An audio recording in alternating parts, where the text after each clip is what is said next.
My name is David Altshuler. I'm chair of the steering committee of the Global Alliance for Genomics and Health, and it's a great pleasure to welcome you all here today. I'm going to speak to you in a few minutes, but just to give you a brief overview, the agenda is in your packet. We're going to start with Keith Yamamoto, who I'll introduce in a second, giving some opening remarks, and then I'll give a brief overview. We're going to hear from the working groups and some of the projects that have gotten started. And then after lunch, we're going to have a panel discussion about enablers and challenges to data sharing with a very interesting group. And finally, we'll close with Martin Bobrow about steps moving forward.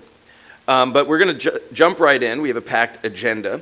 And I'm going to introduce our opening speaker, who is Keith Yamamoto. Keith doesn't really need an introduction. He's one of the most distinguished basic scientists of his time, leader of academia and advisor to many organizations, and was also a part of the panel that wrote a very influential report on the coming future of medicine and precision medicine. And Keith is incredibly well situated from all these perspectives to think about how science and medicine and health come together, and so we're really looking forward to his opening remarks. We're glad he could be here with us today. Thank you, Keith.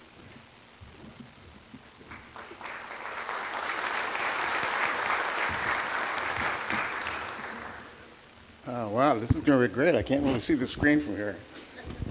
How about that? That might work. Well, thanks, David. It's great. It's a pleasure to be here.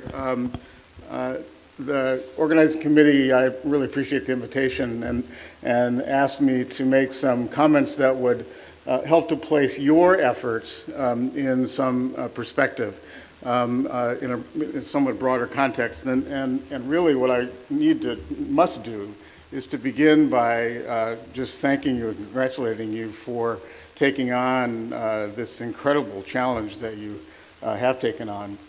There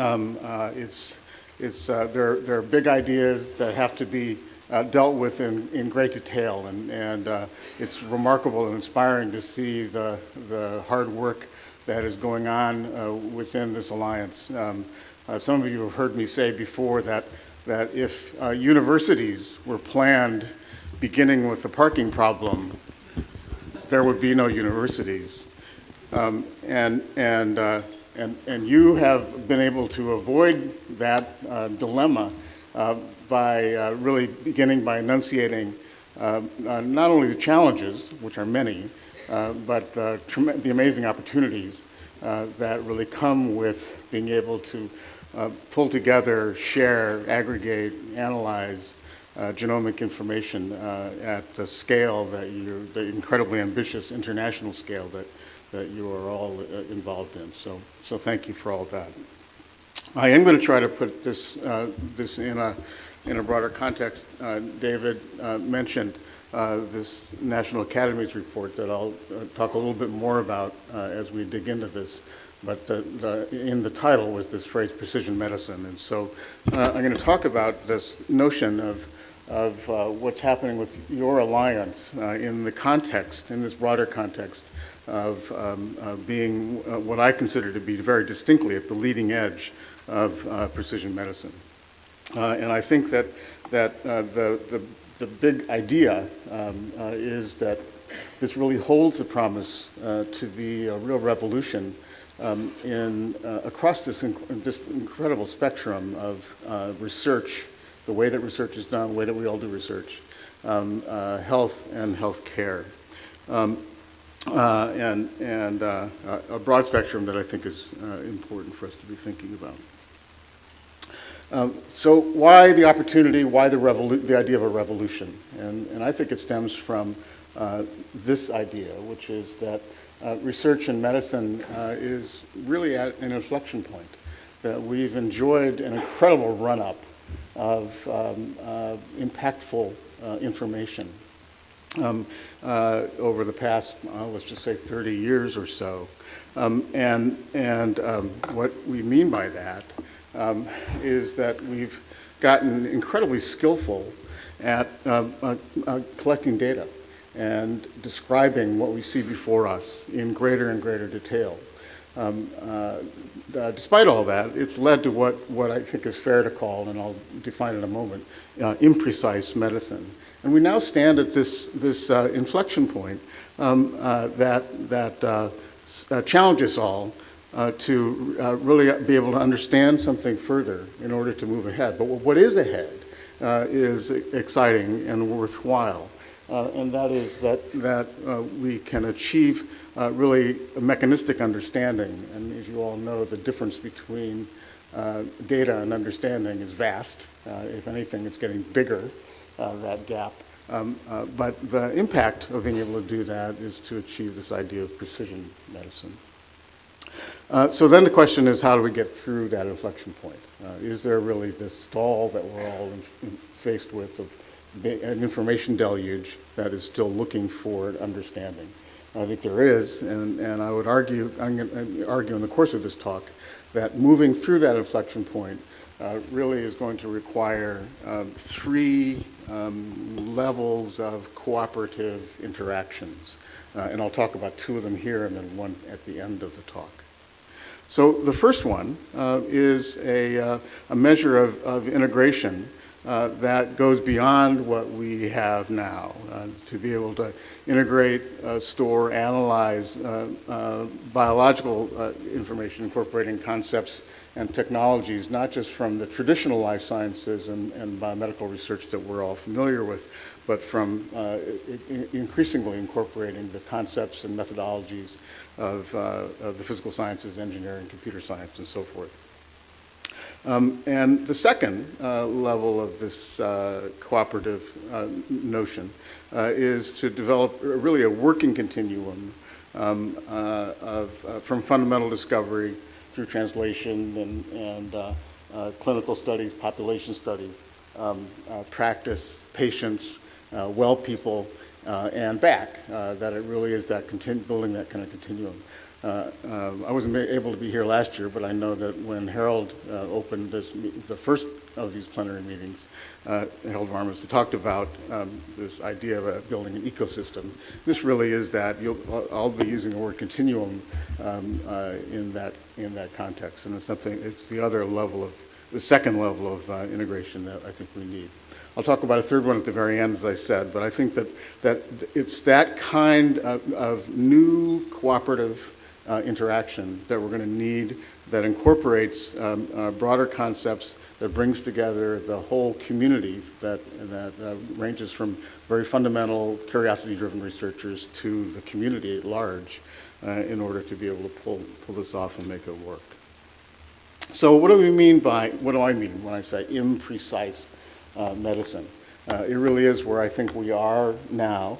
And one way to define it is to go no further than the kinds of questions that we hear from our non-scientist colleagues, family members, friends, people who are just reading the daily papers, and ask legitimately, what the heck is a disease gene? Almost every day you pick up some story that says a new discovery made in one of your laboratories has uncovered a disease gene. But the questioner goes on, if I have one, all it does is change the risk, sometimes in tiny amounts.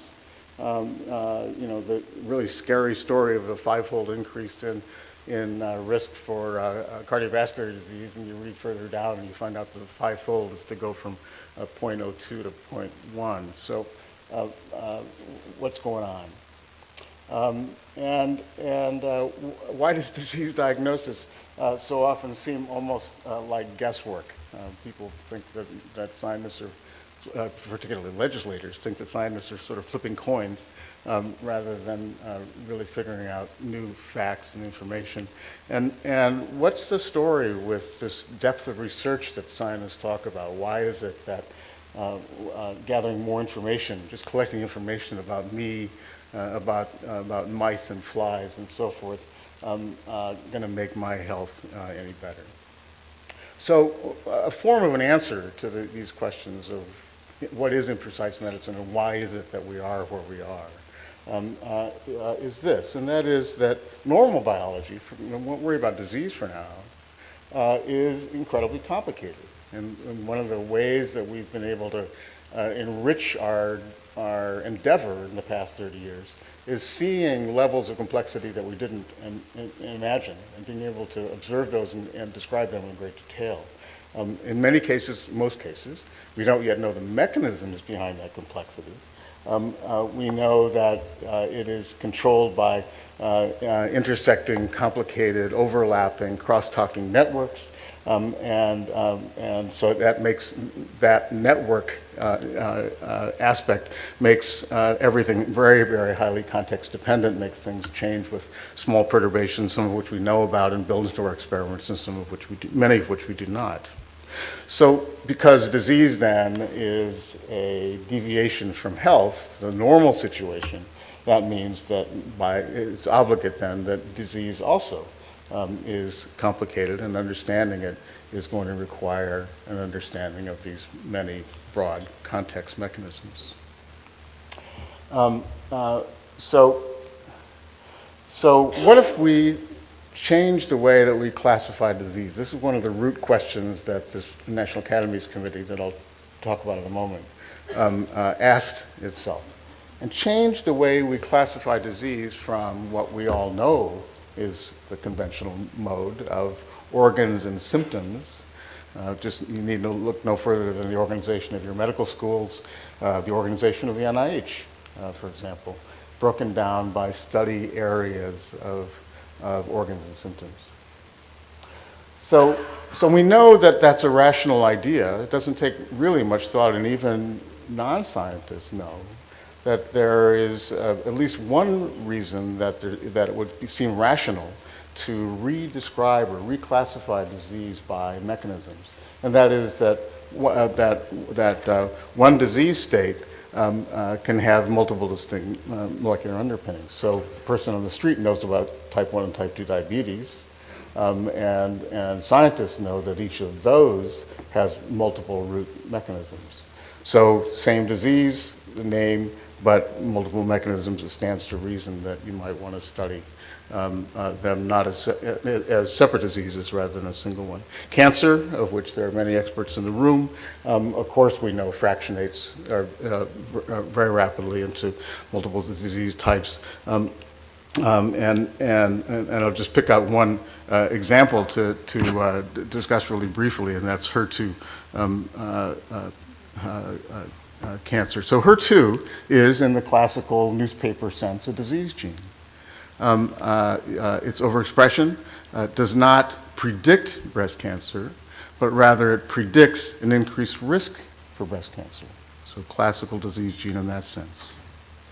Breast cancer can occur without HER2 overexpression, but for every woman with metastatic breast cancer and HER2 overexpression, this drug that Genentech made many years ago increases the time of survival, and that without knowledge of HER2 involvement, and this is the important point, is that not only would Herceptin have not been approved as a drug, but Sue Desmond-Hellmann, who was vice president at Genentech, product development at Genentech at the time, and made the decision to move ahead with the phase 3 clinical trial, points out, and she shows these statistics behind this decision, that the company would have not even done the phase 3 if they hadn't known that they could stratify their patient base by those that had HER2 overexpression and did not. So here it was a matter between a drug that helps every single patient that has HER2 overexpression and metastatic breast cancer, and no drug at all. That's terrific, but this notion of increased time of survival says something else that's important, and that is that Herceptin doesn't cure breast cancer, even the specific subtype that we've been talking about. So this is the disease gene concept. HER2 overexpression provides a mechanistic classification of breast cancer, but because disease is complex, Herceptin does not cure even its specific subclass of breast cancer. More information is needed. The classic, more research is needed at the end of every newspaper story about it. So here we can get a little bit of a picture of what we mean by imprecise medicine. There's another reason that's less evident to the non-scientist of why classification by mechanism would be a good idea, and that is the opposite of this one, and that is that one mechanism may be implicated in more than one disease. And my favorite of these are the ciliopathies, defects in making primary cilia, making or function of primary cilia, and the diseases seem on their face to be totally unrelated. Situs inversus or organs on the wrong side of your body. Polycystic kidney disease, hydrocephalus, retinal degeneration, polydactyly. There are actually others. And there are people that are studying those diseases that aren't talking to others across the board, even though there are primary mechanistic common points in each of those diseases. So this says then that a mechanistic classification of disease could capture and use more information for research, for health, and for health care, and makes it seem rational to be thinking about this. Well, that's a fine thing to say, but how? So what? I mean, do you start organizing departments of cilia research? I don't think so. So how do you organize this idea? And that's what this National Academies Committee took on, and what they suggested was to build this research and health continuum. That is to integrate the rapidly expanding range and detail of biological, clinical, behavioral, experiential information with three goals that should be, the aspiration was to have them simultaneously achieved, to drive basic discovery with new syntheses and hypotheses, the emergence of new correlations, to promote the development of a more accurate and precise classification of disease, and to advance the speed and accuracy of diagnosis and treatment and cure. So the committee went on, and the committee, by the way, was co-chaired by Sue Desmond-Hellman and by one of your steering committee members, Charles Sawyers. And the committee, this committee that came out of this National Academy report, of which I was a member, said to do this, build an enabling tool. And the tool was this notion of a massive computational information commons that would collect information across the biological and biomedical research sphere in experimental organisms, in patients, and so forth. And to use that information base to build a knowledge network, that is, to build correlations between nodes within that information base, database.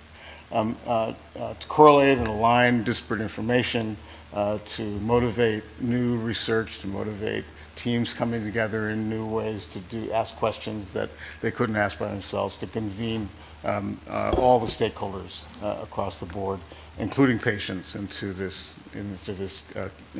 continuum or ecosystem, as Harold described it. So that's the general notion. So what the heck is precision medicine then? And I find one way to kind of define it succinctly is to compare it to other kinds of medicine, current medical practice. You walk into your doctor's office, complain of a deep pain in your back, and the doctor hopefully goes to a computer, not a file cabinet, pulls out your file from last year when you showed up, and looks at your vital signs that were measured then, any complaints you had, your vital signs that you were measured today, and your new complaint, and uses her medical expertise to make a diagnosis, maybe write a prescription, and sends you on your way within the 15-minute interval that she has to talk to you. So that's current medical practice largely across the country right now. What about personalized medicine? What the heck is that? Personalized medicine says, oh, well, that's not good enough to have your vital signs and your complaint of the day, but let's get more information about you. Hopefully there'll come a time when that information will go all the way to your genome. Then the physician uses all that information about you to be able to do a much better job of making a call on what the problem is, the right drug to prescribe so that it doesn't interact with other drugs you're taking and so forth, developing a treatment plan. So precision medicine says that that's not enough either, and that it would be better, wouldn't it be better, to be able to use all the information about biological systems out there to build correlates using information in systems that are not human, as well as huge patient cohort studies or just subject cohort studies, well, healthy as well as diseased people. Just to do a lot better, to be able to make correlations that are more robust, more refined, that move toward this idea of precision, that is, being able to make a call, a diagnosis, therapy recommendations, health recommendations, that drill down to the level of the individual and not a statistical group like an increased risk factor. That's the aspiration of precision medicine.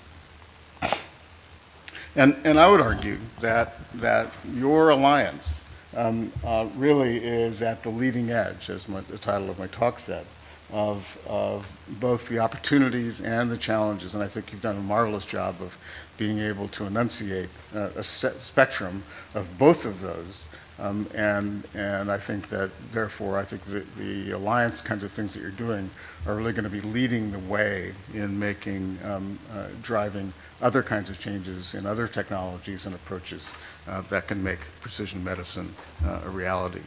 So what's meant by this information commons and knowledge network? My apologies if there are people from Google that are in the alliance that are here today. But the idea was a direct lift, although probably clumsily represented here, from Google Maps, and that is to align different kinds of information of all types. And of course, in GIS, all of that information actually is aligned according to a geographical base. And so if you drop a plumb line through at any point in here, dropping it through each of these planes, then you'd find the correlations between the various criteria that are measured here. If we built an information commons of biological information, the initial goal would be the same, and that is to build stacks, layers of all kinds of information. But in this case, they're not aligned by any common base, and so you can't just drop a plumb line through these and expect to find any correlations, and instead you have to do the hard work called research in order to see what the relationships are. But the idea is to have all the information there available on a common platform where it can be compared and analyzed. So you can find those correlations that are, in fact, meaningful. So that's the idea. Build a layered knowledge network. I think it's a fair argument to say that the most objective and unambiguous bit of knowledge about any individual is the genome, and that's what you are capitalizing on in your work. And then as you begin then to build edges between nodes in those layers, you're building a knowledge network. And that information becomes fuzzier as you move up higher into less objective kinds of information. But nevertheless, the correlations are built. Those suggest hypotheses that can be tested and so forth. And that with time, the networks grow and change as more connections are added or subtracted, by the way. And so when a new piece of data comes along that draws a correlation between nodes that hadn't been recognized before, that's an advance in our knowledge that then is able to draw together information across those layers of information. So that is the idea. The network connections then are suggesting hypotheses and mechanisms that can be tested in a basic science laboratory that suggest different treatment or diagnosis paradigms in the clinic, and it can move things forward in that way. So new nodes would carry work into new areas. This happens in our laboratories to all of you and to me every day. Carries you into new areas you didn't know anything about, you didn't know you cared about. That reveal potential research teams, because you have to go find somebody who knows something about this new discovery area. New patient groups, new disease subclassifications. I have a fantasy that in fact this could be a driver for a new kind of biomedical research that goes on not only in our universities and in medical centers, but extends out into the rest of the research community in the private sector and so forth. And imagine if we had this big computational knowledge network that you could visualize on your terminal. And you sat down and you sorted the information in a Google-like way. You looked yourself up, of course, and that's what I know you would do, even though you claim that you wouldn't do that. And you'd find, first of all, you'd find yourself at various spots around the network. And second, you'd be able to then ask, are the people that I publish with right on top of me? And they are, so that's working. But as you go out, even if you're only looking at a network that was confined to your institution, you would not only find people close to you in the network that you don't collaborate with and don't publish with, but I would wager you'd find people that you don't even know. You may not even recognize their names. And you'd look them up and think, well, this network must be broken. And then you start reading their stuff, and you realize that there actually is a link between this person in psychiatry and your molecular biology laboratory.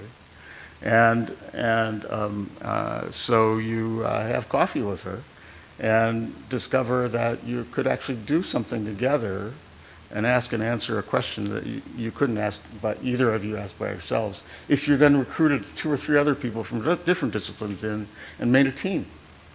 So imagine if in the future, or universities would still be organized the way they are, but we would all be members, but it wouldn't really matter to us that we're in some department with some stationary. But instead, what we're excited about is every morning we get up and we're members of each of us is members of a half a dozen teams that are asking some dynamic, interesting question. You may discover that week that that team C disappears because the idea was fantastic, but it was wrong. And you discover it was wrong. The team disappears that afternoon. And no foul, as I said, no new stationery was printed in the course of making that team. You say, that's no problem because there are 4 teams I've been thinking about creating or joining, and now I've got a little bit of time to do that, and so forth. And that would be our lives. We'd be going through and kind of moving from team to team, asking these new questions that we didn't think we would be able to ask.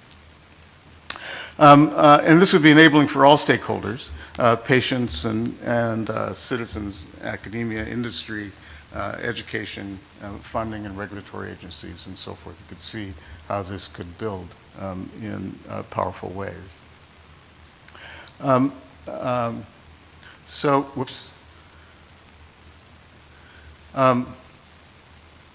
So at UCSF, we're actually doing an experiment at the institution-wide scale that looks across this whole spectrum. We're trying to build a little scale model of precision medicine.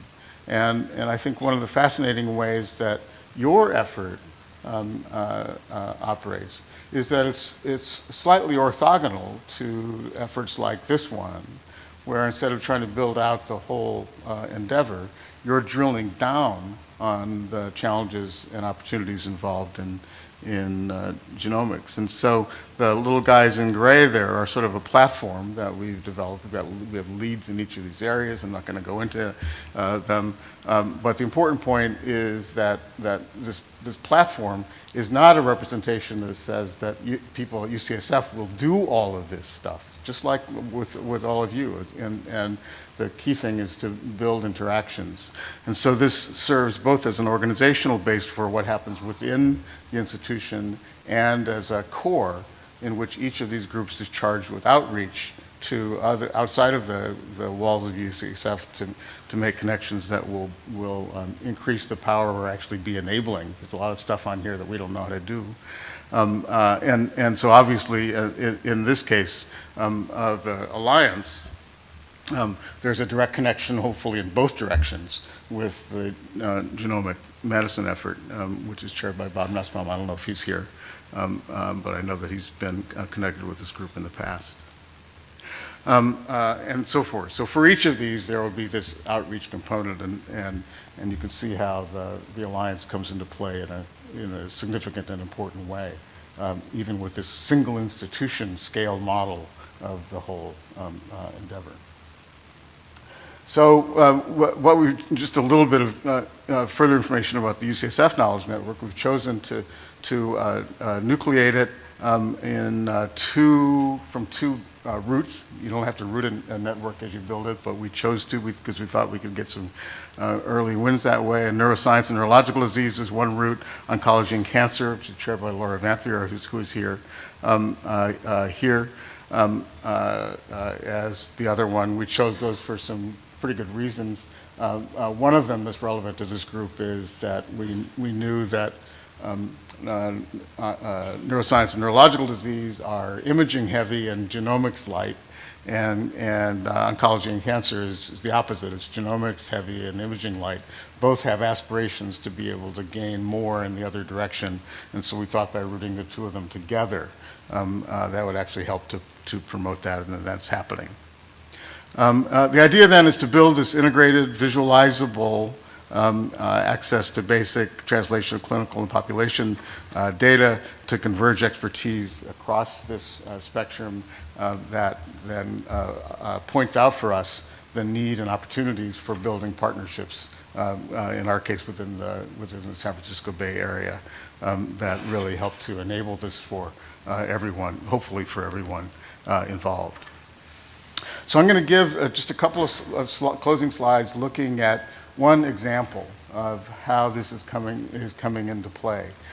There are lots of great examples of things that are going on at UCSF that really start from genomics, and I'm not going to talk about those because I thought it would actually be more interesting to talk about an example of one that doesn't start with genomics, but where genomics is going to become already becoming an increasingly important player that can contribute in ways that just hadn't been there at all before this kind of endeavor started. So I'm going to talk about something that's not even a disease. Traumatic brain injury is on a lot of people's minds in the U.S., fans of the National Football League. And you can see here that traumatic brain injury is a big problem. Lots of cases, and 1.7 million traumatic brain injuries per year in the U.S. alone. The economic impact of that, $76 billion a year, so it's not a small problem. So this is remarkable, and that is that there are criteria for classifying, not in this case disease, but injury, that are quite amazing. There's something called the Glasgow Coma Scale. Some of you are familiar with this. There are 3 levels of traumatic brain injury in the Glasgow Coma Scale, and they are mild, severe, and concussion. And then there's an Glasgow Outcomes Scale, which also has 3 levels of classification. They are vegetative, good recovery, and death. So those are sort of rough. Well, you can't really make this up. Death, I guess, is objective, but the rest of it is sort of not so good. So really simplistic descriptions for complex heterogeneous states. So Jeff Manley at UCSF has built actually a large multi-institutional network of investigators and institutions that into something he calls the Transforming Research and Clinical Knowledge in Traumatic Brain Injury, TRACK-TBI. And his aspiration is to build a precision medicine approach that begins to do a little better job of classifying and investigating these injuries. and take a precision medicine approach. And so he's moving beyond those symptoms to looking at imaging and clinical data and the proteome and the genome to do that. He's, with this network, has already begun to find some biomarkers of these that classify these injuries in different ways. He has a first indication of a genomic link that is tying together traumatic brain injury with PTSD and with substance abuse. It's early days on that. We don't know whether that's going to actually be a clear marker, but it's interesting. And has already begun to identify subgroups of disease that, well,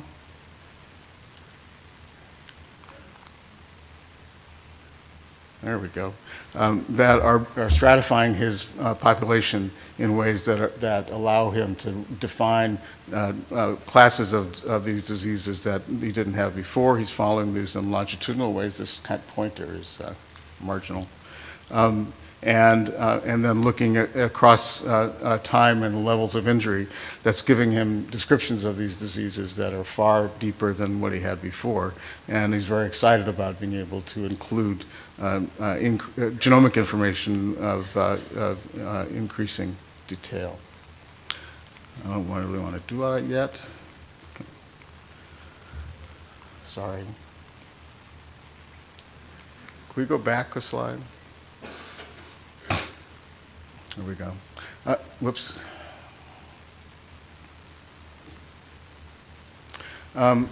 So where have we been then?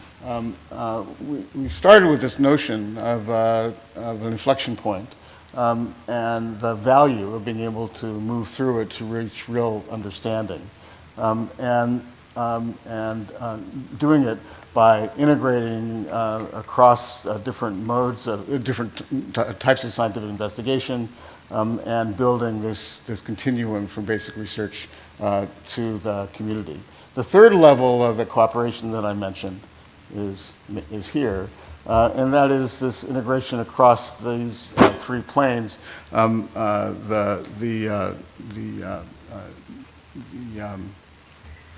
different transdisciplinary level, as we talked about, and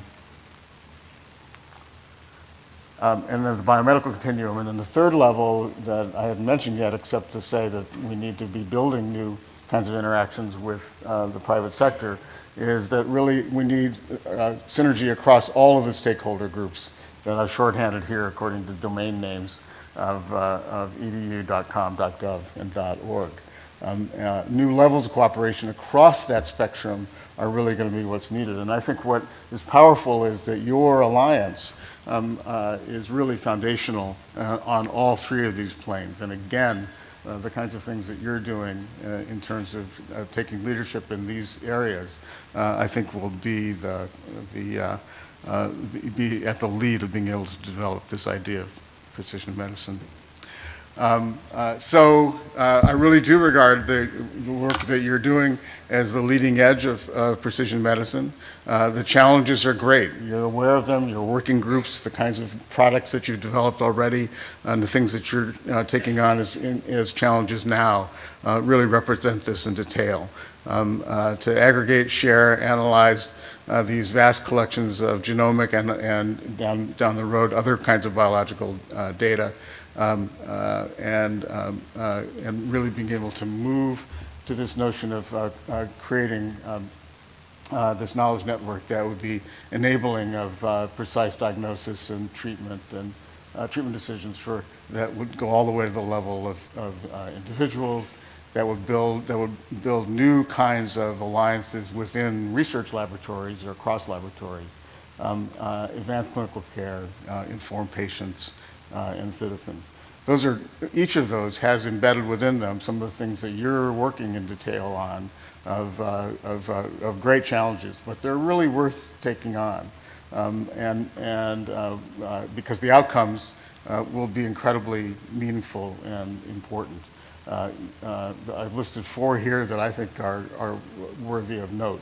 A research ecosystem that really for the first time would make use of the full spectrum of discoveries from fundamental curiosity-driven basic research through clinical and population medicine, health and health care that will be tailored precisely to individuals, greater worker productivity, higher quality of life, and actually reduced healthcare costs. I won't go through those arguments here. We can talk about them if you wish, but due to improved prevention, early, precise diagnosis, better control of chronic disease, and the avoidance of unnecessary tests, ineffective therapies, and so forth.